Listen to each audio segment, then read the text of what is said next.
তারপর ভাইয়া বিয়ের পরবর্তী জীবন আসলে কেমন? আপনার দুবাইয়ের বাসাটা কেমন? মানে? দুবাইয়ে যে আপনার একটা বাড়ি আছে না, ওটা কেমন? দুবাইতে তো আমার কোনো বাড়ি নেই। ঠিক ওইরকম বিয়ের পরও জীবন বলতে কিছু নেই, যা ছিল সব বিয়ের আগে।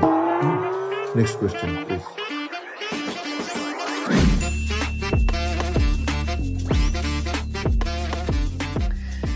আচ্ছা ভাইয়া, ভাবি কি আপনার ফোনের পাসওয়ার্ড জানে? হ্যাঁ জানে, বাট তারপর থেকে আমার ফোন আর ইউজই করে না। কেন?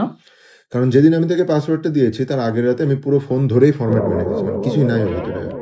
ও, আর এমনিতে ফেসবুকের পাসওয়ার্ড? হ্যাঁ জানে। ইনস্টাগ্রাম? জানে। স্ন্যাপচ্যাট? হ্যাঁ, এক ধরে স্ন্যাপচ্যাট মানে কি কি এগুলো? আমি আগে এগুলো চিনি না, আমি কি এগুলো? Next question. আচ্ছা ভাইয়া, আপনার মতে আসলে কেমন মেয়ে বিয়ে করা উচিত? দেখেন, বিয়ের আগে একটা মেয়েকে আপনি ভালো জানেন বা খারাপ জানেন ডাজেন্ট ম্যাটার, কারণ বিয়ের পরে সে মেয়ে হয়ে যাবে রোনালদো আর আপনি হয়ে যাবেন ফুটবল। Next question. আচ্ছা ভাইয়া, বিয়ের পর কি টাকা পয়সা আপনার কাছে থাকতেছে নাকি সব টাকা ভাবিকে দিয়ে দেওয়া লাগতেছে? চোখের সামনে এতগুলো টাকা আরেকজনের হাতে দেখার যে কষ্ট, এটা যাতে না পাওয়া লাগে সেজন্য আমি সব টাকা বিকাশে পাঠাই দিই, সেন্ড মানি করে। কিন্তু ভাই, বিকাশে সেন্ড মানি করতে তো একটা খরচ লাগে।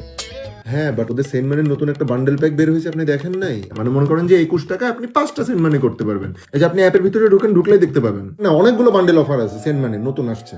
এই আমার মতো যাদের ঘন ঘন সেন্ড মানি করা লাগে না, হ্যাঁ তাদের জন্য এই যে আমার বিয়ের পরে this is the only best thing, best news that I got from bKash.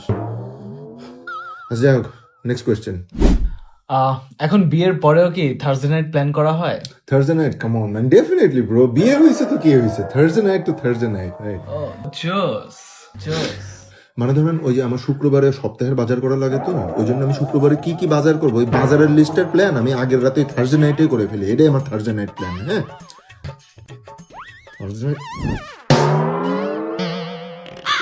Thursday night, তাই না?